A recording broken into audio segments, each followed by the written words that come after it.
Students देखो, time and work का arithmetic DI है, लेवल अच्छा है मेंस के हिसाब से। देखो, बेसिक डाटा जो तुम्हें दिया हुआ है वो है तुम्हारा एक्स और वाई का एफिशिएंसी, ठीक है, time taken by X alone and work done bye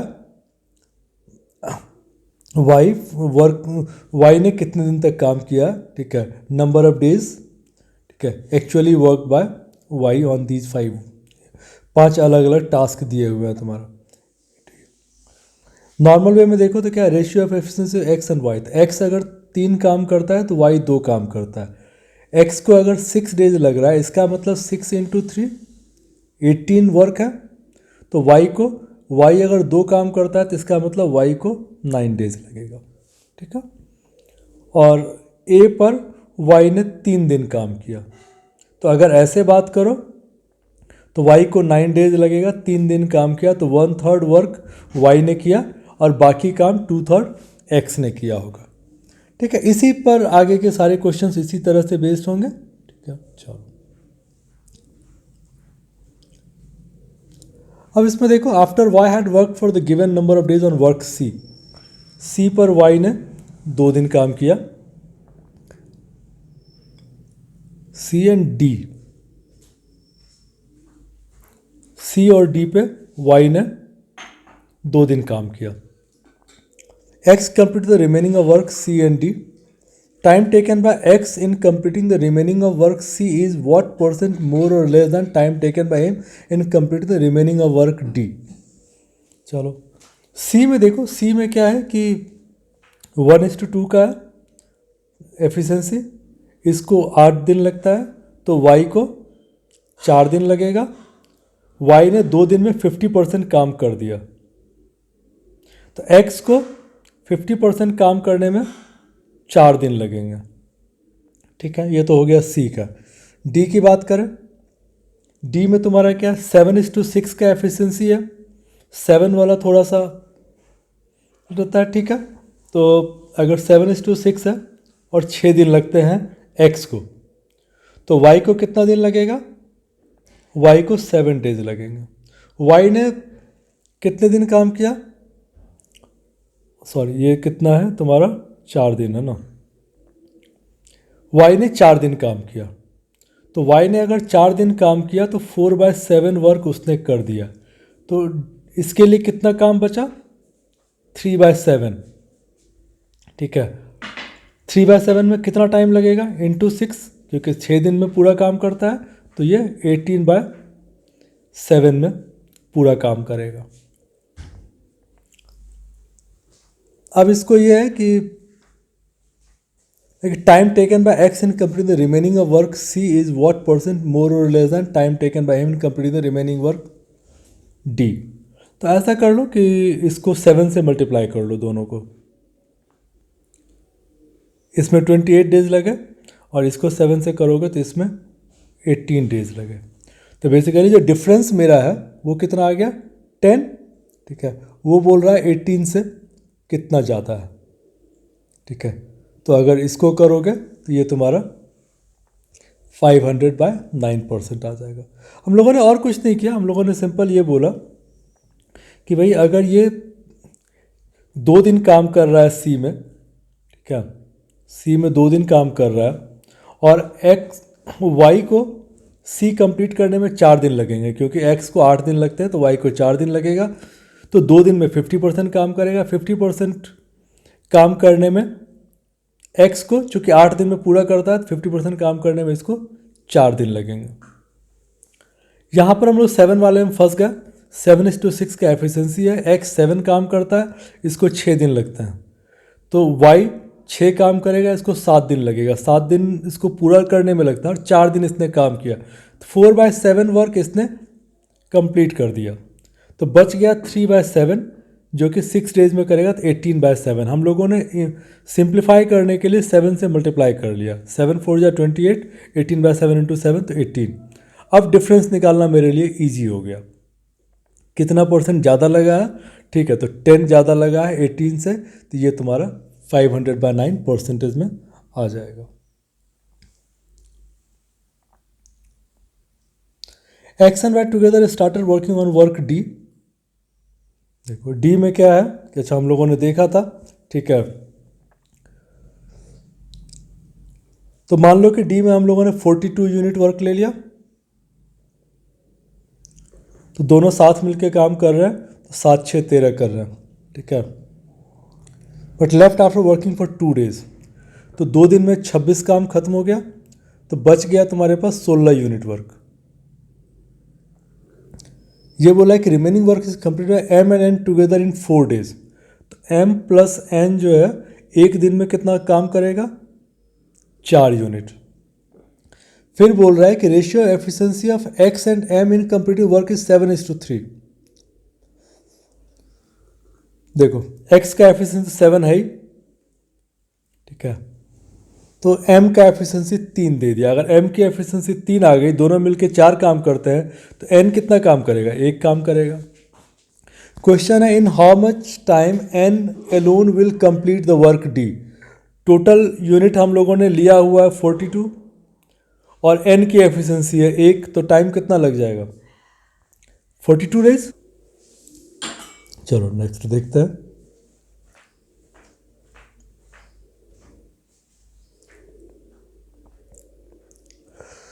If percentage of work C completed by X in 4 days is equal to the percentage of work C completed by 4 women in 5 days। देखो C का क्या था कि अभी हम लोगों ने देखा था कि एफिशिएंसी 1 है, 8 डेज लगता है, तो 4 दिन में C कितना करेगा, 50%। ये बोल रहा है कि ये 50% काम 4 वुमेन 5 डेज में करती है, ठीक है। तो बेसिकली 20 वुमेन डेज 50% काम हो रहा है। तो 100% की बात करूं अगर मैं, तो ये कितनी वुमेन लगेंगी मुझे, 40 वुमेन लगेंगी एक दिन में करने के लिए। फिर बोल रहा है कि efficiency of women and child in complete work C is 5:3। तो अगर मैं चाइल्ड की बात करूं तो 40 ×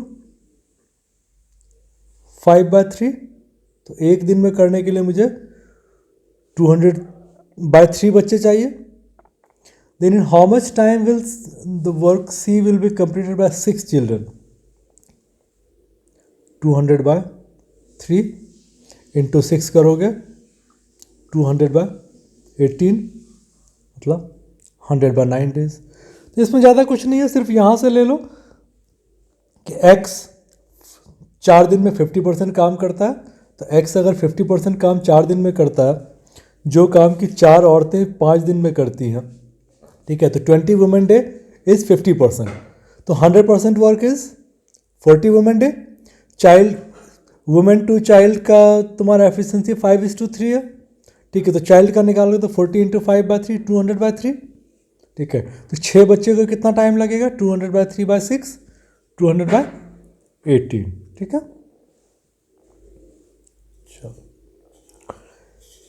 If another person Z can complete work B in Q minus P days, where P and Q are the time taken by X and Y together to complete work B and C। अब देखो इसमें नए variables को लेके आ गया Z, जो कि यहाँ पर नहीं है, अभी तक X और Y हम लोग देख रहे थे, ठीक है। अब बोल रहा है कि P और Q, P क्या है कि X और Y के द्वारा किया हुआ B का जो टाइम है टुगेदर, वो तुम्हारा P है। चलो बी, टास्क बी। अब इसमें मान लो कि ये x की एफिशिएंसी इज़ 4, ठीक है, x 5 दिन लगता है, तो टोटल काम कितना हो गया 20, 4 × 5। और अगर मैं 4 + 5 x + y मिल के करेगा तो कितना टाइम लगेगा, 20/9 डेज, ठीक है। फिर बोलता है सी का, सी में देखो 1 और 2 का ये है, तो 1 = 8, ठीक है, तो टोटल काम अगर 8 आ गया तो 1 + 2 8/3 लगेगा। तो 8/3 को अगर तुम 9 के फॉर्म में ले लेते हो तो 24/9 डेज लग जाएगा इनको। तो ये जो 24/9 डेज है, ये हो गया तुम्हारा Q और ये हो गया P। अब Q - P, ये कितना हो गया 4/9। तो बोल रहा है कि another person Z can complete work be in 4/9 days. ठीक है, तो जेड को जो टोटल तुम्हारा टाइम लगता है वह 4/9 डेज। ठीक है, और वाई को कितना टाइम, और ये पूछ रहा है तुमसे कि ratio of Y and Z in completing work B. तो जेड तो 4/9 दिन में कर देता है। ठीक है, तो रेशियो ऑफ एफिशिएंसी, और वाई कितने दिन में कंप्लीट करता है, वाई की एफिशिएंसी 5 है तो वाई 4 दिन में कंप्लीट करेगा। वाई की चूंकि एफिशिएंसी तुम्हारा 5 है तो वाई 4 दिन में कंप्लीट करेगा। अब इन दोनों का अगर एफिशिएंसी का रेशियो निकालोगे, ठीक है, वाई एंड जेड का, तो 4:4/9। तो अगर ये करने के लिए जाओगे तो 4 और 4 कट गया, तो 9 इनका इसका आ गया। ठीक है, तो ये तो टाइम का है, ये जो एफिशिएंसी निकला ये टाइम का निकला। तो टाइम का अगर ये है तो एफिशिएंसी कितना हो जाएगा 1:9। देखो जेड को 4/9 डेज लगा, वाई को 4 डेज लगा। तो अगर मैं इसका टाइम का रेशियो निकालूं तो 4:4/9, तो ये मेरा 9:1 टाइम लग गया। एफिशिएंसी 1:9 आ गया तुम्हारा।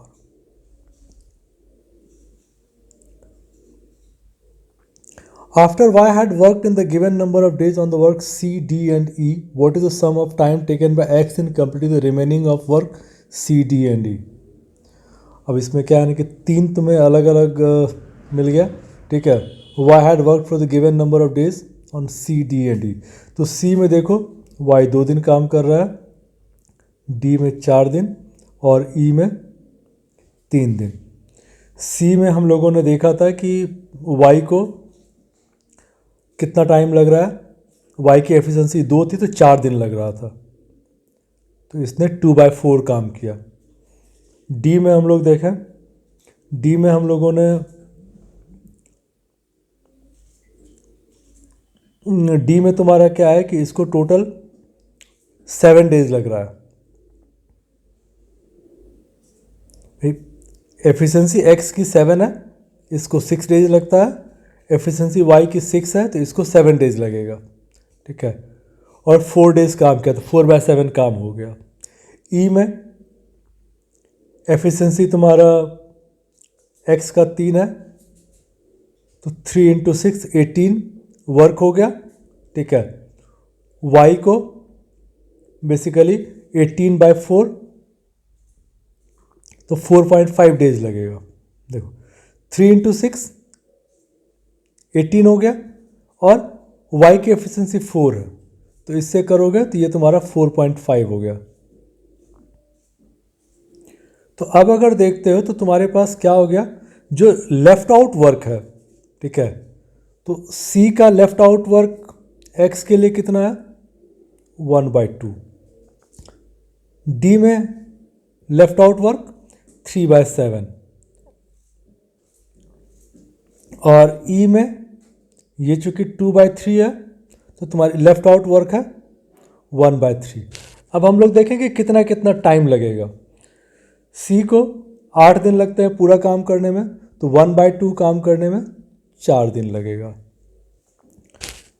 D में इसको 6 दिन लग रहा था तो 3/7 काम करने में 6 × 3/7 18/7 डेज लगेगा। E को करने में 6 दिन लग रहे थे, 1/3 काम करना है 2 डेज लगेगा। अब इसमें क्या है कि हम लोग फिर फंस गए, इस करना है तो ये 7 आ गया तो सबको 7 से मल्टीप्लाई कर लो, बाद में 7 से डिवाइड कर लेना। तो ये तुम्हारा आ गया 28, ये आ गया 18, ये आ गया 14। तो 28, 18 और 14 करोगे तो ये 8, 8, 6 + 4 10, 16 + 4 20। ठीक है, 2 + 2 4 ये तुम्हारा 60/7 ये आंसर आ गया। ठीक है। तो थोड़ा सा है कि कैलकुलेशन पार्ट को अगर ठीक रखो, थोड़ा सा डिफिकल्ट तो किया है, बट कैलकुलेशन अगर सिंपल रखोगे और कॉमन सेंस यूज़ करोगे तो जल्दी बन जाया करेगा। चलो, थैंक यू।